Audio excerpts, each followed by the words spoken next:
தாம்பரத்தில் அம்பேத்கர் மக்கள் நீதி இயக்கம் சார்பில் கொள்கை விளக்க பொதுக்கூட்டம் நடைபெற்றது. செங்கல்பட்டு மாவட்ட கழக செயலாளர் வீரர் அலெக்சாண்டர் அவர்கள் தலைமையில் மகளிரணி பொறுப்பாளர் தாட்சாயணி அவர்கள் வரவேற்பு மிகச் சிறப்பாக நடைபெற்றது. இதில் சிறப்பு அழைப்பாளராக மே 17 இயக்க ஒருங்கிணைப்பாளர் திருமுருகன் காந்தி, இந்திய கம்யூனிஸ்ட் கட்சியின் மாநில பொருளாளர் சுபாஷ் மோகன், அம்பேத்கர் மக்கள் நீதி இயக்க மாநில பொதுச் செயலாளர் புரட்சி வேங்கை வைரமுத்து உள்ளிட்டோர் கலந்து கொண்டு சிறப்புரையாற்றினர். இக்கூட்டத்தில் சமூக நீதி, சமத்துவம், அரசியலமைப்பு மதிப்புகள், டாக்டர் பி. ஆர். அம்பேத்கரின் சிந்தனைகள் மற்றும் மக்கள் உரிமைகள் குறித்து விரிவாக எடுத்துரைக்கப்பட்டது. சமூக ஒற்றுமையை வெளிப்படுத்தும், அரசியலமைப்பு பாதுகாப்பை உறுதி செய்யும், பொதுமக்கள் ஒன்றிணைய வேண்டும் என பேச்சாளர்கள் வலியுறுத்தினர். இந்நிகழ்வில் மாநில தலைவர் பாண்டியராஜன், மாநில ஒருங்கிணைப்பாளர் பரந்தாமன், மாநில பொருளாளர் சுதாகர், மாநில துணை பொதுச் செயலாளர் ராகவேந்திரன், மாநில இணை பொதுச் செயலாளர் சுரேஷ், மாநில துணை பொதுச் செயலாளர் இளையராஜா, மாநில தகவல் தொழில்நுட்ப பிரிவு செயலாளர் பாஸ்கரன், செங்கல்பட்டு மாவட்ட தலைவர் சதீஷ், பல்வேறு சமூக அமைப்புகளின் பிரதிநிதிகள், இயக்க நிர்வாகிகள் மற்றும் ஏராளமான பொதுமக்கள் பங்கேற்றனர். நிகழ்ச்சி அமைதியான முறையில் நடைபெற்றதுடன் பொதுமக்களிடையே நல்ல வரவேற்பு பெற்றது. தாம்பரம் செய்திகளுக்காக எஸ். பிரபு.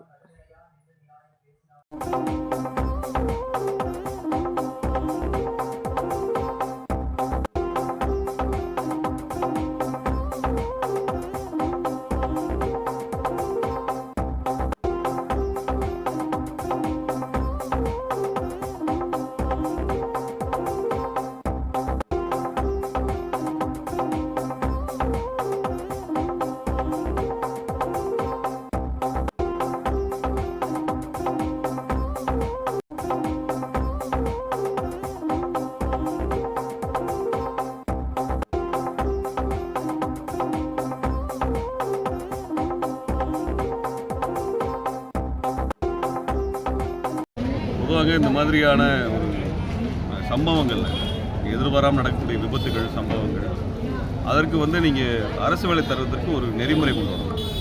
அரச வன்முறை நடக்குதுன்னு வச்சுக்கோங்க, ஸ்டெர்லைட்டில் நடக்குது, அதெல்லாம் அரசு வன்முறை. அதில் நடக்கிறதுக்கு இயல்பாக கொடுத்தாக வேண்டிய கட்டாயம் கட்டுமே, அரசுடைய வன்முறை.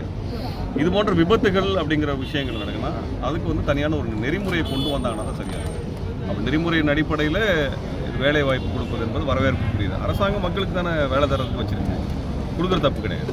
இது அடிப்பில் வானதி சொன்னது, அவங்க சொன்னது அது கருத்து எடுத்து வானதி அவங்க சொன்னதை எடுத்துக்கணும்னா, கோவை குண்டுவெடிப்பில் இருக்கிறவங்களுக்கு குடும்பங்களுக்கு அரசு வேலை தரணும்னா, அந்த குண்டுவெடிப்பு நடப்பதற்கு 4 மாதத்துக்கு முன்னாடி இஸ்லாமியர்கள் படுகொலை செய்யப்பட்டாங்க, 19 இஸ்லாமியர்கள் படுகொலை செய்யப்பட்டாங்க.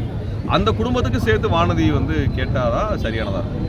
இங்கே மக்களை பிரித்து பேசுறது என்பது சரியாக இருக்குது. பாதிக்கப்பட்ட எல்லாரும் பாதிக்கப்பட்டவங்க தான், அந்த அடிப்படையில் எல்லாருக்கும் சேர்த்து கொடுத்தாதான் சரியானது. அதே போல் குஜராத்தில் கொலை செய்யப்பட்டவங்களுக்கும் குஜராத்தில் வேலை கொடுத்தாங்கன்னா நல்லாயிருக்கும். அதையும் நரேந்திர மோடிட்டு அவங்க கேட்டாங்கன்னா நல்லாயிருக்கும். வேறு அனகாபுரத்தை அடுத்து தாம்பரத்திலே எவிக்ஷன் நடக்க போகுதுன்னு ஒரு விஷயம் பரவிட்டு இருக்கு. எவிக்ஷன் தவறான ஒரு முன்னுதாரணம். இப்போ வசிக்கக்கூடிய நீண்டகாலம் வசிக்கக்கூடிய மக்களுக்கு பட்டா தர வேண்டிய அரசாங்கத்தோட கடமை. மக்கள் வசிக்கிறது தான் வர்றாங்க, வேற எங்கே போவாங்க? கொடுக்குற வீடுகள் தரமற்ற வீடுகளாக இருக்குது. அதனால் இங்கே ஆக்கிரமிப்பு என்று சொல்வதற்கு எந்த முகாந்திரமும் இல்லைங்கிறது அனகாபுரத்தில் நிரூபணமாச்சு. ஏன்னா எந்த ஆவணமும் அவங்கக்கிட்ட இல்லை. வழக்கறிஞர் சுபாஷ் இருக்கிறாரு, அவர் சர்வே ரிப்போர்ட் கேட்டார். இது ஆக்கிரமிப்புன்னு சொல்கிறதுக்கு சர்வே இருக்கணும். அப்படி சர்வே ரிப்போர்ட்டே அவங்க சமர்ப்பிக்கவே இல்லை. அப்போ அதிகாரிகள் தனியார் நிறுவனங்களுக்கு, காசா கிராண்ட் கம்பெனிக்காரன் உள்ளுக்குள்ளே தான் கட்டியிருக்காங்க. அப்போ இது தனியார் நிறுவனத்தோட லாபத்திற்காக அதிகாரிகள் வெளிப்படையாக குற்றம் சொல்கிறாங்க, லஞ்சத்தை பெற்றுக்கொண்டு செய்கிறார்கள். இந்த ஆக்கிரமிப்புன்னு சொல்லி அகற்றுவதற்காக வரக்கூடிய அதிகாரிகள் பெரும்பாலானவர்கள் ஆக்கிரமிப்பின் மீது அக்கறை கொண்டெல்லாம் அவங்க நடைமுறைப்படுத்தப்படலை. பெரிய பெரிய கார்ப்பரேட் கம்பெனிகள், ரியல் எஸ்டேட் கம்பெனிகளுக்கு கையூட்டை பெற்றுக்கொண்டு, லஞ்சத்தை பெற்றுக்கொண்டு தான் இதை செய்கிறார்கள். அவங்க இல்லை நாங்கள்லாம் அப்படி பண்ணலைன்னு சொல்லி எங்கள் மேலே வழக்கு தொடுத்தாங்கன்னா தொடுக்கட்டும். எங்கள் காசா கிராண்ட் கம்பெனிக்காரன் இது மாதிரி எத்தனை பாஷ்யம் கம்பெனிக்காரன் ஆற்றுக்குள்ளே கட்டியிருக்கிறாங்கிறத நாங்கள் எடுத்து வெளியே கொடுப்போம். அப்படி ஒரு வாய்ப்பு அவங்க ஏற்படுத்தி கொடுத்தாங்கன்னா இந்த அதிகாரிகள் மேலே நாங்கள் வழக்கு தொடுவதற்கு வாய்ப்பாக இருக்கும். அப்போ இது என்னென்னா முழுக்க ஏழை எளிய மக்களை கேட்பதற்கு நாதி இல்லைங்கிற அடிப்பில் பண்ணுறாங்க. தாம்பரம் மாநகராட்சி அப்படி முயற்சியை அனுமதித்தது என்றால் கடுமையான எதிர்ப்பு அந்த தாம்பரம் மாநகராட்சிக்கு வரும். இது வருகின்ற உள்ளாட்சி தேர்தலிலும் எதிரொலிக்கும், நிச்சயமாக எதிரொலிக்கும். அனகாபுத்தூரில் எல்லாத்தையும் அப்புறப்படுத்தினாங்க, திமுகவுடைய வாக்குகள்லாம் வெளியே போச்சு. என்ன ஆச்சு? அது தோற்று போனாங்க. எந்த அளவுக்கு மக்கள் வெளியேற்றினாங்களோ அந்த மக்கள் அளவுக்கு தோற்று போனாங்க. கட்சிகளை கவனத்தில் எடுத்துக்கணும். தாவேக அரசு இந்த ஆக்கிரமிப்பு அகற்றுதல் என்பது குறித்தான தடையை நிரந்தரமாக கொண்டு வர வேண்டும் என்று நான் தாவேக அரசை கேட்டுக்கொள்கிறேன்.